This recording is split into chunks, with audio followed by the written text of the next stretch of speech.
ഇറാന്റെ വാക്ക് കേട്ട് അമേരിക്കയുമായി മുട്ടാൻ ഇറങ്ങിത്തിരിച്ചതാണ് യമനിലെ ഹൂതി വിമതർ. ഇപ്പോൾ ഇതാ തങ്ങൾ ചെയ്ത അബദ്ധത്തിൻ്റെ, തങ്ങൾ ചെയ്ത തെറ്റിനുള്ള ശിക്ഷ അവർ ഓരോ നിമിഷവും ഏറ്റുവാങ്ങിക്കൊണ്ടിരിക്കുന്നു.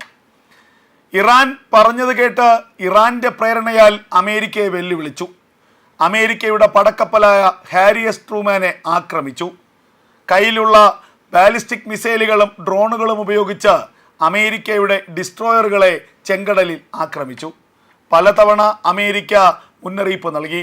ഒടുവിൽ മാർച്ച് മാസം 15-ാം തീയതി മുതൽ അമേരിക്ക ഹൂതികൾക്ക് നേരെ യമനിൽ അതിരൂക്ഷമായ ആക്രമണമാണ് നടത്തിയത്. കഴിഞ്ഞ 48 മണിക്കൂറിനിടയിൽ യമനിലെ പ്രധാനപ്പെട്ട സാധാ ഗവർണറേറ്റുകളിലേക്ക് അമേരിക്കയുടെ ഫൈറ്റർ ജെറ്റുകൾ മണിക്കൂറുകൾ നീണ്ട വ്യോമാക്രമണമാണ് നടത്തിയത്. യമന്റെ പ്രധാനപ്പെട്ട ഹൂതി ശക്തി കേന്ദ്രങ്ങളിൽ, ഹൂതികളുടെ ബേസ് ക്യാമ്പുകളിൽ, ഹൂതികളുടെ ഓഫീസുകൾ സ്ഥിതി ചെയ്യുന്ന പ്രദേശങ്ങളിൽ, അതുപോലെ തന്നെ ഹുദൈദ തുറമുഖത്ത്, ഊർജ പ്ലാന്റുകളിൽ, ആയുധ നിർമ്മാണ കേന്ദ്രങ്ങളിലൊക്കെ തന്നെ ആക്രമണം അതിരൂക്ഷമായിരുന്നു. പക്ഷേ ഇതേക്കുറിച്ചുള്ള വാർത്തകൾ വളരെ കുറച്ച് മാത്രമാണ് അന്താരാഷ്ട്ര മാധ്യമങ്ങൾ പുറത്തുവിട്ടത്. പ്രത്യേകിച്ച് അമേരിക്കയുടെ ആക്രമണമായതുകൊണ്ട് തന്നെ അതിനെ കൂടുതൽ പൊലിപ്പിച്ച് കാണിക്കാൻ മാധ്യമങ്ങൾ തയ്യാറായതുമില്ല. ഒരു തരത്തിൽ പറഞ്ഞാൽ ഗാസയിൽ ഹമാസ് നടത്തിയതിനേക്കാൾ ക്രൂരമായ, അതിനേക്കാൾ രൂക്ഷമായ ആക്രമണമാണ് ഹൂതികളുടെ ശക്തി കേന്ദ്രങ്ങളിലേക്ക്, യമനിലേക്ക് അമേരിക്ക നടത്തിയത്. ഇപ്പോൾ ഇതാ നിലവിളിച്ചുകൊണ്ട് കരഞ്ഞ് കേണപേക്ഷിക്കുകയാണ് ഹൂതികൾ. ഞങ്ങൾക്ക് സമാധാനം വേണം. യമനിലെ ഭരണകൂടത്തോട് അമേരിക്ക പറഞ്ഞിരുന്നു, നിങ്ങൾ ഈ ഹൂതി വിമതരെ തള്ളിപ്പറയൂ, നിങ്ങൾ നിങ്ങളുടെ രാജ്യത്ത് നിന്ന് ഈ ഹൂതി വിമതന്മാരെ പുറത്താക്കൂ. അത് പക്ഷേ യമൻ ഇതുവരെ കേട്ടിരുന്നില്ല. എന്നാൽ ഇപ്പോൾ ഇതാ യമന്റെ ഭരണകൂടം അമേരിക്കയ്ക്ക് മുന്നിൽ കൈകൂപ്പി യാചിക്കുകയാണ്, ഇനിയും യമനിലേക്ക് ആക്രമണം നടത്തരുത് എന്ന്. ഹൂതികൾ ഇപ്പോൾ പ്രഖ്യാപിച്ചിരിക്കുന്നു, ഞങ്ങൾ സമാധാനം ആഗ്രഹിക്കുന്നു എന്ന്. കാരണം അധികം വൈകിയാൽ ഹൂതികൾ തന്നെ എന്നേക്കുമായി ഉന്മൂലനം ചെയ്യപ്പെടും. കാരണം ഹൂതികളുടെ കേന്ദ്രങ്ങളൊക്കെ തന്നെ ചറപറ ആക്രമിക്കുകയാണ്. അമേരിക്ക പോലെയുള്ള ഒരു സൈനിക ശക്തിയെ കേവലം 4-5 പൊട്ടാസുകൾ മാത്രം കയ്യിലുള്ള ഈ ഹൂതികൾ വെല്ലുവിളിക്കുക എന്ന് പറഞ്ഞാൽ അതിൽ പരം മറ്റെന്ത് അബദ്ധമാണുള്ളത്? ഇതിൽ അമേരിക്ക ഇത്രത്തോളം രൂക്ഷമായ ആക്രമണമൊന്നും ഇത്രയും കാലം ഹൂതികൾക്കെതിരെ നടത്തിയിരുന്നില്ല.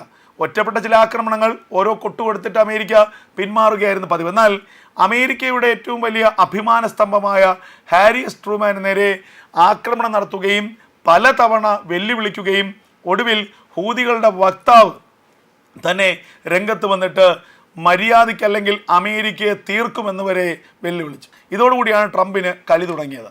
അങ്ങനെ അമേരിക്ക എന്ന ഈ വലിയ രാജ്യത്തെ തീർക്കാനുള്ള കരുത്ത് ഹൂതികൾക്കുണ്ടെങ്കിൽ അതൊന്ന് അറിയണമല്ലോ എന്ന് ട്രംപ് പറഞ്ഞു. അതിന് പിന്നാലെ കണ്ണടച്ച് തുറക്കുന്ന നേരം കൊണ്ട് ഹൂതികളുടെ കേന്ദ്രങ്ങളിലേക്ക്, യമനിലേക്ക് അതിമാരകമായ വ്യോമാക്രമണമാണ് ഉണ്ടായത്. അമേരിക്കയുടെ അഭിമാന സ്തംഭങ്ങളായിട്ടുള്ള ഫൈറ്റർ ജെറ്റുകൾ യമന്റെ തലയ്ക്ക് മുകളിലെത്തി ഹൂതികളുടെ കേന്ദ്രങ്ങൾ ലക്ഷ്യമിട്ടുകൊണ്ട് ചറപ്പറ ബോംബിംഗ് തുടങ്ങി.